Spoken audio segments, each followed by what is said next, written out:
Stanford University. Welcome to Uncommon Knowledge. I'm Peter Robinson.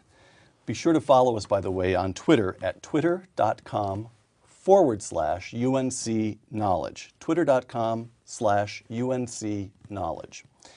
Joining us today on Uncommon Knowledge, two guests. A founder of the field of law and economics, Richard Epstein, is the director of the John M. Olin Program in Law and Economics at the University of Chicago and a fellow at the Hoover Institution. A former Undersecretary of the Treasury for International Affairs, John Taylor is a fellow at the Hoover Institution and a professor of economics at Stanford. Our topic, are we all Keynesians now? Gentlemen, to get us started, listen to this. Nobel Prize-winning economist Paul Samuelson, last January, just about a year before his death, quote, "We see how utterly mistaken was the Milton Friedman notion that a market system can regulate itself. The Keynesian idea is once again accepted that fiscal policy and deficit spending have a major role to play in guiding a market economy." For now, just answer true or false. False. Richard? Very false. Excellent. We like the unambiguous here in Uncommon Knowledge. Segment one, a tale of 2 decades. Let's begin, John. Explain to me as a layman, as succinctly as possible, the difference between Friedman's approach and Keynes' approach. Those are the two leading personalities. Friedman emphasized the advantages of free markets, the power of free markets, but also that you can control the ups and downs in the economy by controlling the money supply. Keynes, much more interventionist, emphasized the role of government and thought that fiscal policy interventions were necessary to stabilize the economy. Okay, so Milton Friedman, whom you both knew, and Yes. Milton Friedman, government, keep your hands off. Money supply should grow at some reasonable, more or less predictable rate. Yes. Yes. Okay. But now the key thing to understand about Milton's thing, this is a contribution which is not talking about how markets operates, but how governments ought to operate in order to make markets possible. And his basic view was that the less discretion you have in the way in which the money supply or in governments go, the easier it is for private actors to behave because the level of uncertainty which would otherwise interfere with private transactions is going to be reduced. So he is essentially, in political terms, a classical liberal who tries to find ways to take what might otherwise be discretionary public functions and turn them into ministerial ones, leaving the discretion on the private side. Got it. Okay, now to 2 decades. Decade number one, unemployment at almost 8%, inflation at more than 14%, a typical home mortgage running at more than 20%, the economy contracting at an annual rate of more than 7%. And the date is late 1979. What caused the stagflation of the 1970s, John? I think monetary policy just got behind the curve and let inflation pick up, stamped on the brakes, let inflation pick up again, stamped on the brakes. So we had a boom-bust cycle repeated Monetary several policy. times. Give me this very briefly the kind of infrastructure underlying that term monetary policy. The Federal Reserve in Washington does what? It controls the money supply, which affects interest rates. We now think of the central bank as deciding what the interest rate will be. If they hold interest rates too low, inflation picks up, and then they have to raise interest rates, and that causes a recession. Do you want to say exclusively money supply was out of whack during the 70s, or do you want to say the government expanded too much, or tax rates were wrong, or? Well, I would emphasize the monetary policy, but also there's fiscal policy, too much regulation. Those things are there too. You're content to? No, I have a slightly different take, which is I think all of these things are extremely important, but Carter was, on all the sort of microeconomic issues, something of an interventionist and a meddler. And he was a guy who favored various kinds of subsidy programs like syn fuels. What happens is the great factors like monetary policy are always active. But if you mess up these second-tier factors, what they will do is they will exacerbate the situation. And that's what's going on today. You've got hold on. We'll get to today. But first, so we have the 70s. Now, our second decade is the 80s. By 1983, the economy begins to grow, inflation has fallen to the low single digits, unemployment is dropping, and for the rest of the decade, the economy grew briskly. Indeed, it continued to grow with only a couple of short, shallow recessions until 2008. So we see by the early 80s the beginnings of a quarter of a century of sustained growth, the biggest economic expansion in human history. What caused that? Just the reverse of what caused the first part. Keeping inflation under control, prevented those booms and busts by monetary policy. We also reduced marginal tax rates significantly. The role of government was more predictable rather than more interventionist. Those were the things that I would point to as this. Okay, so now what John is saying is what this layman thought, which is to say that the actual lived experience of recent American history enabled us to get someplace. We understood what to do, and in the 80s we did it. Clinton ratified most of it.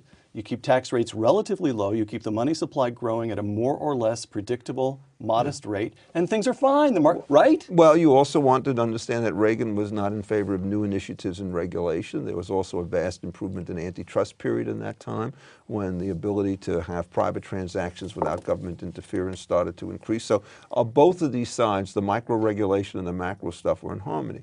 And Clinton, of course, was also favored by the fact that he had a Republican Congress, so that when he had initiatives going through, they were welfare reform and they were open trade with NAFTA and so forth, which tended to push the approach. Can I just ask you then, would the two of you agree with the simple premise that between the 70s and the 80s and then the continued growth through the 90s, we actually we got as close to a control experiment as the social sciences ever can encounter, right? I agree, 100%. We actually got someplace, right? Yes, I mean, look, I think what's so ironic about the Samuelson quote is that the dangers that took place in the second Bush administration is we started to unravel some of these things. Okay. Sarbanes-Oxley, for example, is a classic illustration. All right, so which brings us, of course, to segment 2, what went wrong? Beginning in 2007, you've got housing values are starting to decline. Then last year, 2008, we get waves of defaults on subprime mortgages, which cause havoc in the financial system. Major banks collapse or nearly collapse. And a year later, we're still in a recession with unemployment at more than 10%. Well, what happened? Well, but I don't want your narrative first. I'm going to try out a couple of narratives that this layman has discovered in the popular press and have you comment on them. And then I'll get to your narrative, Richard. In particular, the text for this segment is John Cassidy's article in the first week of January 5th, as I recall, edition of The New Yorker, where John Cassidy, journalist, goes to the University of Chicago, Milton Friedman's intellectual home, and talks to some economists and to one non-economist, a fellow founder with you of the law and economics field, Judge Richard Posner. And Cassidy sums it up as follows, quote, largely as a result of misguided efforts to extend deregulation to the finance industry, we have experienced the biggest economic blow-up since the 1930s, close quote. Grade that about analysis. a B minus C plus. And the explanation, I think, would be as follows. I do think they made one serious mistake. Who's they? In this case, it was Lawrence Summers and so forth and Robert Rubin. They got rid of the margin requirements under Bush with respect to various kinds of shadow banking transactions, and that probably was too risky. But the other features, which were much more important, were the way in which Fannie Mae and Freddie Mae, mark-to-market, all of which were government regulation. On the first part, what they did is they really juiced up the financial markets, both on the private and the public side. Cassidy noted, well, private banks are doing this as well, but they were under tremendous government pressure to make the kinds of loans that made no sense. And then in the end, the bubble burst for the traditional reasons. So my view about this period is that it's wrong to say it was a deregulatory period. It was a case in which Republicans lost faith with their previous views and the Democrats took over the ascendancy. John, let me stay with Richard for one moment longer. I quote to you your friend, Richard Posner, now a federal judge, who earlier this year published a book called A Failure of Capitalism. Quote, we are learning that we need a more active and intelligent government to keep our model of a capitalist economy from running off the rails. Posner also, in an article in the New York New Republic, praised John Maynard Keynes' 1936 book, General Theory of Employment, Interest, and Money. Quoting Posner, despite its antiquity, it is the best guide we have to the crisis, close quote. Now you, lawyer that you are, explicate for me Posner's position in making the strongest case for his position that you can. Well, I mean, it goes back to the previous statement. If you treat the breakdown in the current system as being a failure of private institutions to equilibrate on matters of risk, then the only choice you have is government. Clearly you don't want to have a dumb government, so you may as well have a smart government. And what Posner said in that article, which I regard as quite bizarre, is that the moment you engage in the stimulus type activities, it shows that governments care. The way I look at it is you either have public or private creation of jobs. Governments will create a few jobs and destroy many more. Private people will create jobs that produce benefits. I mean, you could create jobs digging oil wells with spoons, and that's a job, but it gets you a higher rate of unemployment. So the prediction would be the more the stimulus you have, the higher the rate of unemployment. John, in the first segment we said that between the 70s and the 80s, we actually feel we're getting someplace. We have this financial crisis, and quite a lot of members of your profession, economists, proved, to my mind, remarkably willing to toss Milton Friedman and the experience of a quarter of a century and more overboard. Case in point is Richard Posner, who had been a stout Friedmanite and monetarist before then. So can you, again, I want to get to your views, obviously, but what is going on in their minds? What is the case that they see that causes them to toss what seems more than a quarter of a century of experience overboard? I think that they're not realizing the big change that happened in policy. Very low interest rates, for example, by the Fed, didn't perceive that as early as other people did. They sort of saw this as a big recession and wanted to do fiscal policy instead, so they used that, we need something special. But I think they're wrong. I think it's basically, if this pattern is so clear, bad policy in the 70s, not good results. Good policy in the 80s, 90s, good results. And then getting off track in the recent period, bad results. Okay, so give me then, as tightly as you can, your analysis of what caused the financial crisis of '08 and continues to cause the recession today.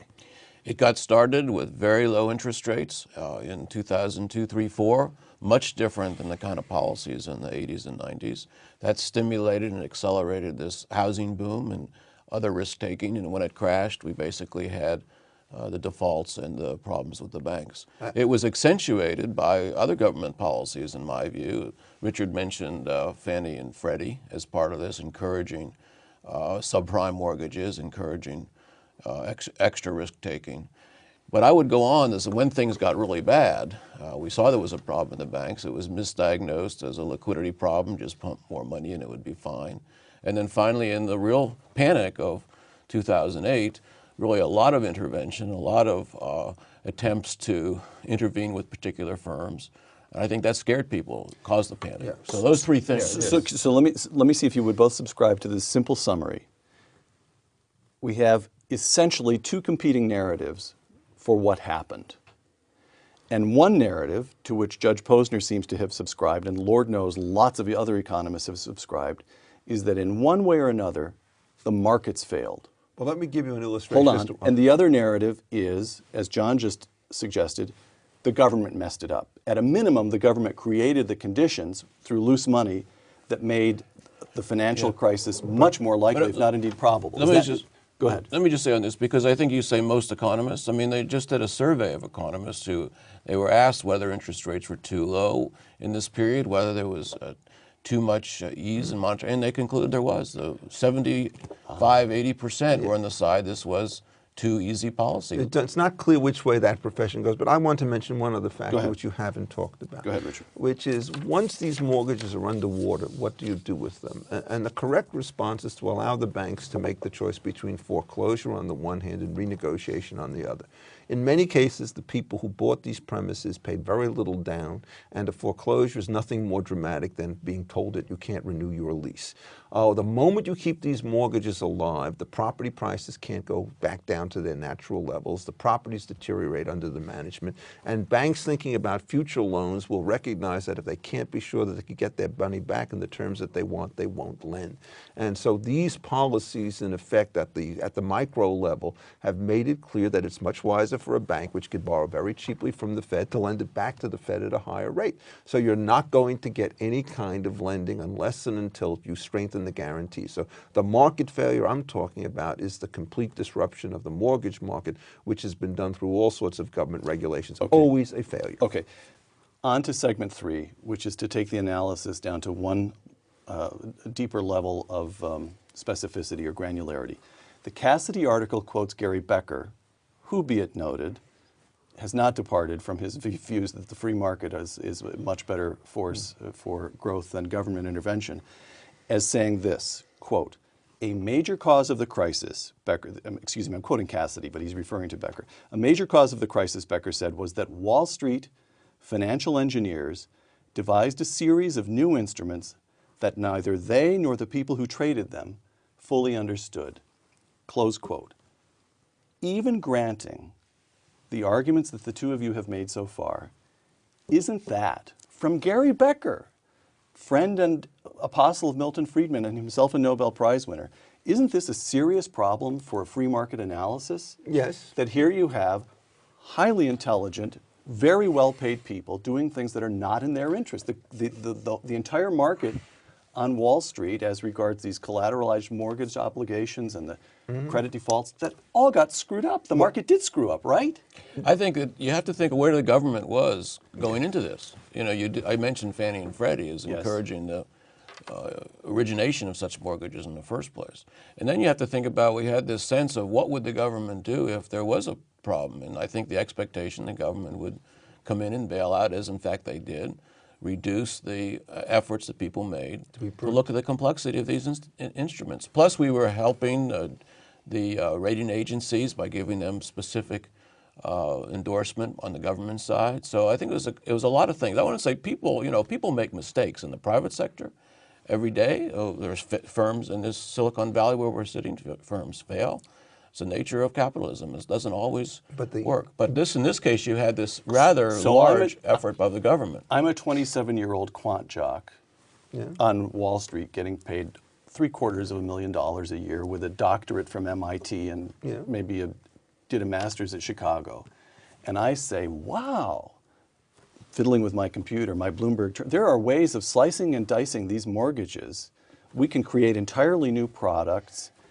And then I go to my risk control officer, and the risk control officer says to himself, at some level, he either senses this or he understands it explicitly, money is loose. The government is encouraging Freddie and Fannie to create and sustain a market in subprime mortgages, meaning the whole mortgage market is going wild. And if we do screw up, somehow or other, the government will save us. The implicit guarantee. Is that correct? And that's correct. And so he says to the 27-year-old quant jock, do it. Go ahead, I don't care. The risk is, right? I think the implicit guarantee is one of the issues. I also think that there are other issues. The question as to how you value these things depends not only on the evaluations at the time that they're put together, but it's what happens to these notes after these pools are formed. So if you change the regulation that deals, for example, with foreclosure, the properties of the notes 6 months into these deals is very different from the ones that they were before. And so again, it's a question of anything that you do with respect to an underlying interest will work its way through all of these things. The second problem, which I think is a technical one, which people won't make again, is I think they were implicitly using normal distributions with very low probabilities at the tails. And in a world of high degrees of government regulation, essentially you have to assume that something which is 4 standard deviations from the median is going to be more likely to happen than it would have been in an unregulated situation. So they got the risk profiles of these. Well, that's it, in part because Richard, they don't understand. Let me return to you, though. You said earlier, in our previous segment, you said when the mortgages start to go underwater, the correct response is to leave it to the banks to make the decision whether to foreclose or renegotiate. But that's part of the point.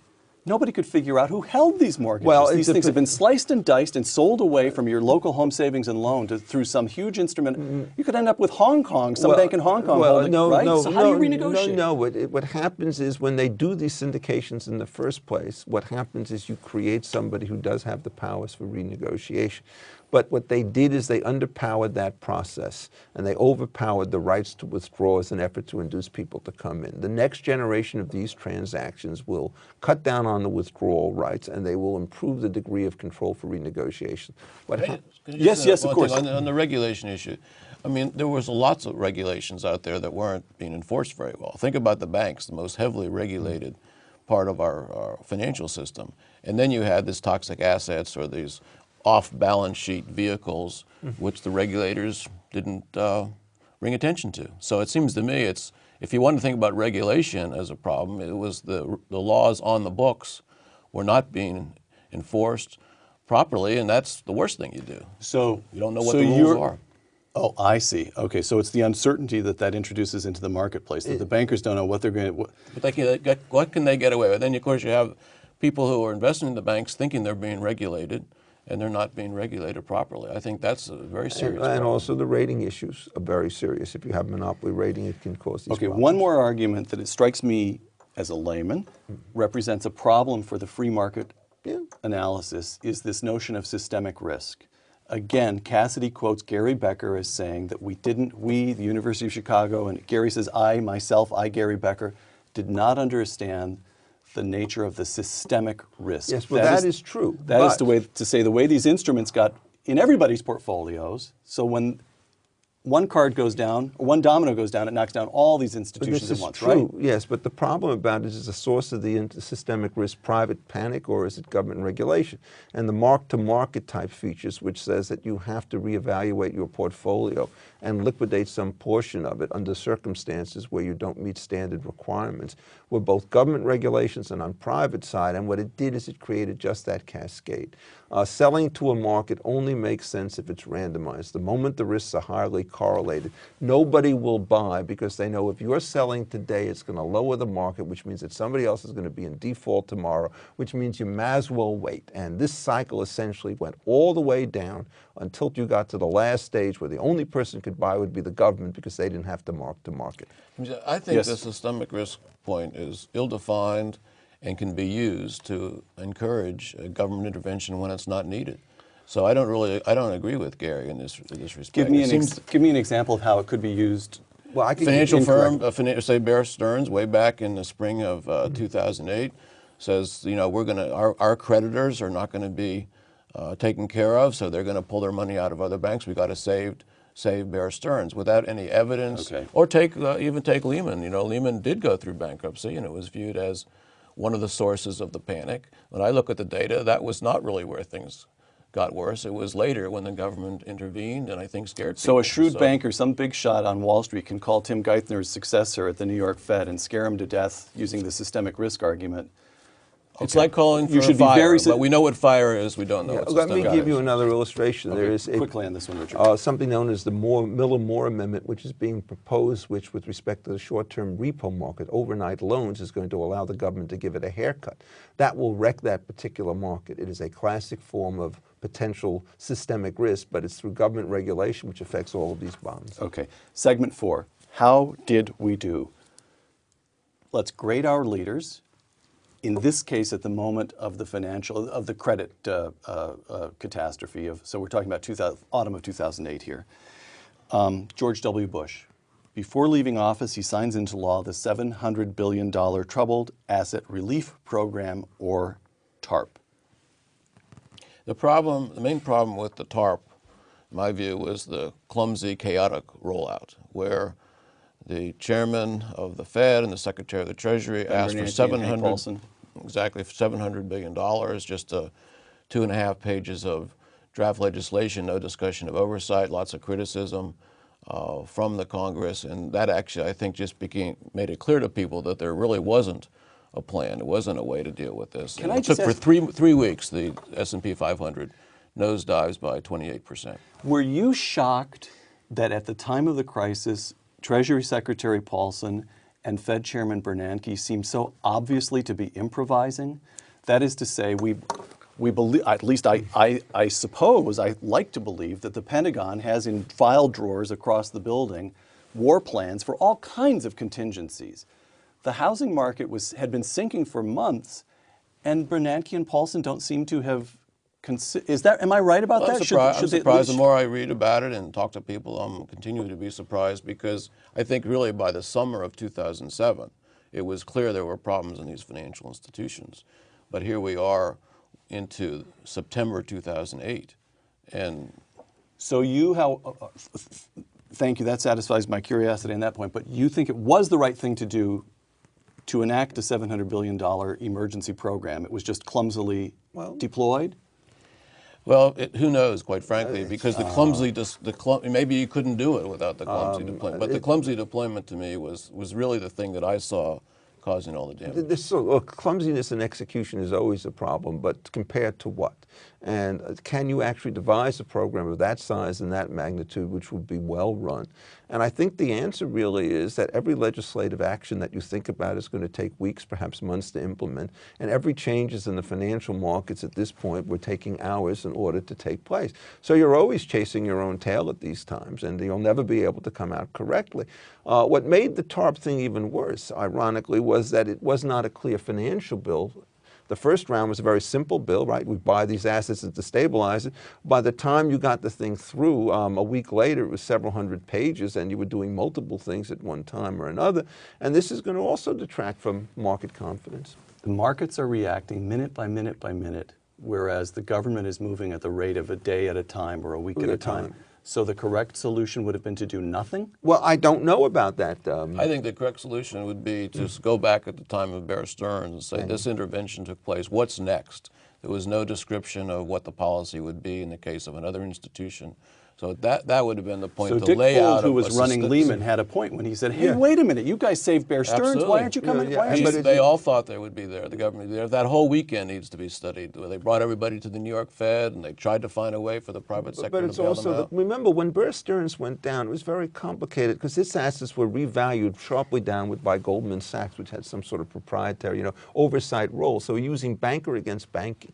And one of the things, therefore, that you worry about is if an institution, at least in the short run, is cash flow positive. They were not actually hemorrhaging cash at that particular point. They could have opened for business on Monday morning. They had the cash, there's right? a real issue as to whether or not, when these regulations come in, they are stopping what is going to be a disastrous failure 2 weeks later when it turns out the cash runs out, or whether they're creating that particular element. And the answer from both of these very sophisticated minds is we don't know. Well, I mean, my guess in Bear Stearns is that they would have been able to weather the storm if they had gone out there, and if the government had sort of pulled back on this stuff. But what happens is, this is where the private foreclosure stuff takes place. At the same time this is going on, you get all sorts of efforts to say we have to prevent people from being tossed out of their homes. That may do wonders on one side of the market, but it's going to roil these pools on the other. Ben Bernanke, at the time of the crisis, the Fed chairman at the time of the crisis, floods the system with liquidity. As best I've been able to tell, you get the biggest, most rapid expansion of the money supply in American history in the autumn of 2008.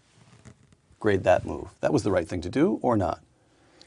I think the right thing to do was to get interest rates down, which they took a while to do, but they did. But the extra amount of provision of liquidity, I don't see that as necessary, especially since it's still in the system. I think maybe put in a little bit as they did back at the time of 9/11 attacks, but then pull it out. But now we're stuck with a huge amount of excess liquidity in the economy, which has to be pulled out. Okay, so tell me again, here's the layman's understanding.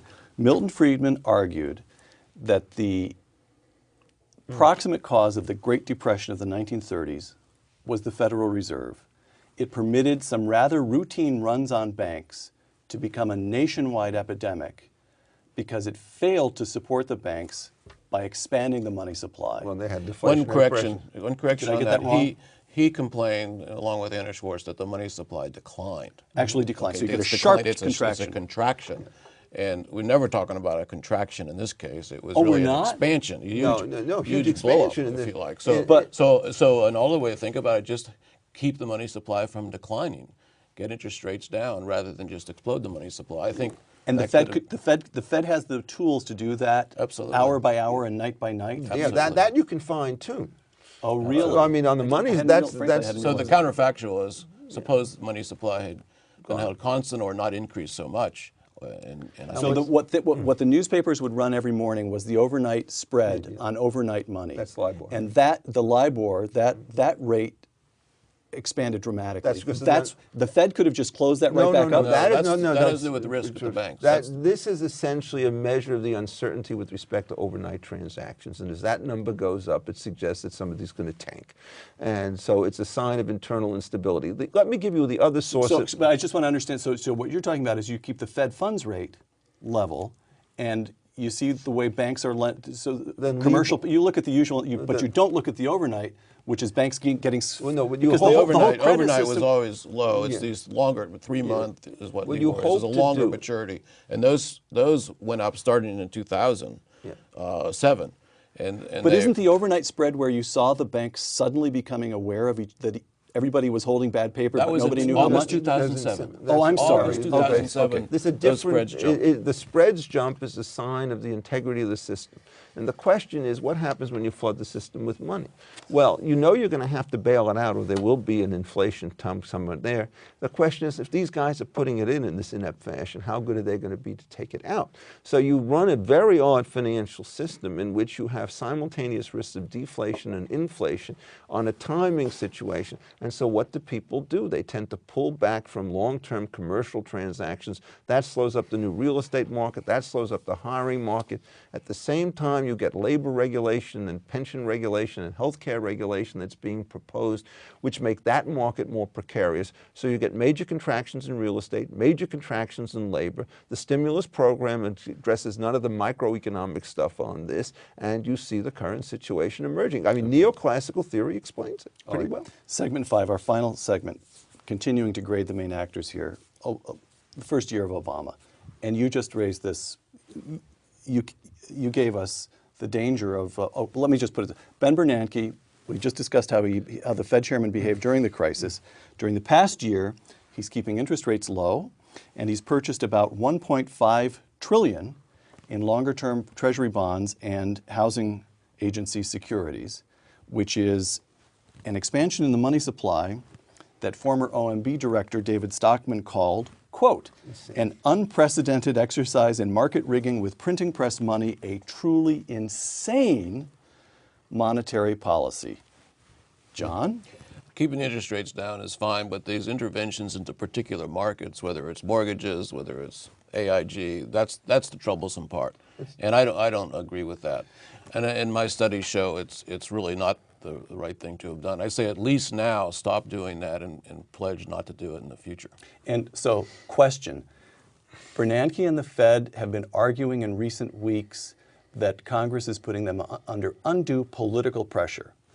Could it not be argued that Bernanke has made the Fed an instrument of fiscal policy rather than monetary policy? He has become a political actor. I think by doing fiscal policy or credit allocation, it's taking the Fed into areas where one can question the need for independence. That is fiscal policy. That's something where you'd like to have. Last question for John, and then to you, Richard. So the last question is, can the Fed, let's assume that Ben Bernanke is reconfirmed by the time this program airs. He's going to be voted on, they say, before the end of his term on January 31st. So let's assume he's reconfirmed. Is he going to be able to back out the extra money out of the system without an inflationary run? I think it's going to be hard. I hope he does. That's what they say they'll do. So let's take them at their word, but also watch what happens. Richard? Okay. I'm over to you always on a all doubter on this stuff, but I don't think it's just him. I think, in fact, what's happened is the political side of this has turned worse. After the shellacking that the Democrats took in Massachusetts, many people, myself included, thought they would pull in their horns and move back towards the median voter. What they've done is they've made themselves sound more populist, and the way in which they express their populism is to go after banker salaries, which, if there ever were a diversion to this larger question, that one turns out to be it, that is executive compensation. And the lead in the stock market decline in the past week was, of course, the banks, because the kinds of regulations and taxes that are going to be imposed upon them bear no relationship, as best I can see, to anything other than the mode of political vengeance. If you've paid off your loans, don't treat these guys as implicit guarantors of the loans that were made by other banks, which have yet to repay their loans. And yet we see this regimen of high taxation, which has one key consequence, and I'll just end with that. The more you tax these highly rapid markets, the lower the liquidity, the less accurate the pricing, the more the instability that will take place on all public exchanges, both credit and debt. I mean, both debt and equity. To President Obama himself, Richard. God help. All right, now to John. Obama, in this first year of Obama, $800 billion so-called stimulus bill. I'm putting stimulus in quotation marks because so little of it was targeted at anything that, as best I can tell, most economists believe could have stimulated growth. It's all in capital expenditures that weren't made. This And is also brilliant. spread out. After the first year, only a third of it at most has been spent. An increase in the federal debt of about $1 trillion. And the Congressional Budget Office projects adding $1 trillion a year to the debt for the next decade. The takeover of two of the three big three American car companies, and a direct government role in the biggest banks. John, grade the chief executive for his first year. Not a good record. In fact, it's very worrisome to me. We're going in the wrong direction. We talked about some of the interventions at the end of the Bush administration. It's just much more. The stimulus package, I can't see that it's doing any good. We're increasing the debt, we're intervening more. We have kind of a bailout mentality that's continuing. So I hope this recent election in Massachusetts begins to get people thinking. Okay, you two are both observers of the intersection of politics and economics. And here's what I do not get. We have, as we began the program by noting, lived experience of recent American history. The 70s went badly, the 80s and 90s and the first part of the noughts went extremely well. We know the policy that typified the 70s. We know the policy of deregulation and lower taxes and relatively stable money expansion. So we know that. We know that. And then you get the public swinging against Obama and the government intervention, and yet, as Richard pointed out, the president and the Democrats who still control both houses of Congress seem to be doubling down on the government intervention. What is going on? And where is your profession? Well, we're going to keep talking. I mean, we're out there. Thanks for having us on. I think amongst what's happened essentially is they don't believe that they will be credible if they move back to the middle. They have their own constituents like Andy Stern and the labor movements and so forth who are pushing them very far. I think Andy Stern is? He's the head of the SEIU, the Service Employees International Union, who has been pushing the Employee Free Choice Act, which is another real potential killer with respect to labor markets. Different show, though. Okay, go ahead. Different shows, different point. But what I'm saying, in effect, is the base to which he is most accountable is to the left of the center, and they regard themselves as going to be completely shut out if he moves to the center. So they would rather take the risk of his getting blown out of the water so long as they have the chance of winning. They know they lose for certain if he goes back to the middle. This way, at least, they have a fighting chance. This analysis, this political analysis, strikes you as correct? You know, I just want to say this. It seems that what we're seeing in the politics here is a great concern in the American public for the way the country is going on economic grounds. The debt and the problems of the debt is ranked higher. The unemployment is still very high. So people are not happy with these policies. And that, I think, is a good sign for our democracy. And regardless of where the economists are weighing in on various things, remember the Friedman-Schwartz analysis of the Great Depression occurred 30 years after the Great Depression. And in the meantime, there was lots of thinking that FDR-style policies is what brought us out. So it takes a while. That's why, as I say, thanks for having us on. So you stand with Thomas Jefferson. Over time, place your faith in the American people. Absolutely. Well, I hope that that's correct. I certainly put my faith in the original constitutional design, which is small government, limited powers, relatively strong markets, and flat taxation. And Obama, for example, on the tax front, one of the real costs is you have tax rates scheduled for going into effect next year and efforts to put surtaxes on part of it. This has tremendous adverse effects on long-term investment. John, last word. Give me one sentence of advice that you would offer to the President of the United States if you could. Don't raise taxes this year. Richard? Amen. Amen. Richard Epstein? And no new regulatory initiatives, period. Period. Richard Epstein, John Taylor, thank you very much. I'm Peter Robinson for Uncommon Knowledge. Thanks for joining us. Be sure to take a look at us on Twitter at twitter.com/UNC Knowledge. For Uncommon Knowledge, thanks.